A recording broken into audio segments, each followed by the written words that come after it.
National industrial corridor development program NICDP அப்படின்னு சொல்லுவோம். இது வந்து NMP 2011 நேஷனல் மேனுஃபேக்சரிங் பாலிசி இருக்குல்ல, இதோட இந்த மாடல் வந்து ஃபெயிலியர் ஆனதுனால இந்த மாடலை பேரலா வந்துட்டு அவங்க கொண்டு வந்தாங்க. அப்புறம் 2016ல இந்த டெவலப்மெண்ட் அப்படின்ற வார்த்தையை மட்டும் ஆட் பண்ணாங்க. அப்புறம் 2024ல இந்த டெவலப்மெண்ட் அப்படின்னா என்னன்னா இண்டஸ்ட்ரியல் ஸ்மார்ட் சிட்டிஸை கொண்டு வந்தது தான் டெவலப்மெண்ட் அப்படின்ட்டு சொல்றாங்க.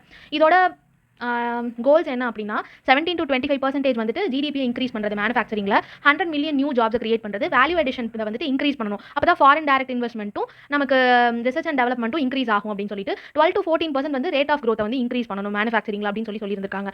3 காம்போனன்ட்ஸ் இந்த இதில் உண்டு. ஒன்று என்னன்னா infrastructure development related to industries.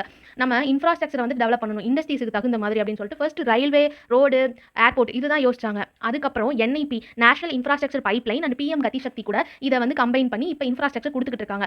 NIPயும் PM கதி சக்தியும் வந்துட்டு நான் வேற வீடியோவில் பேசுறேன்.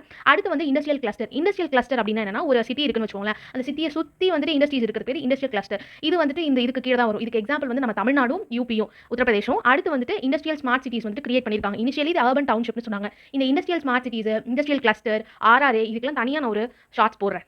தேங்க்யூ.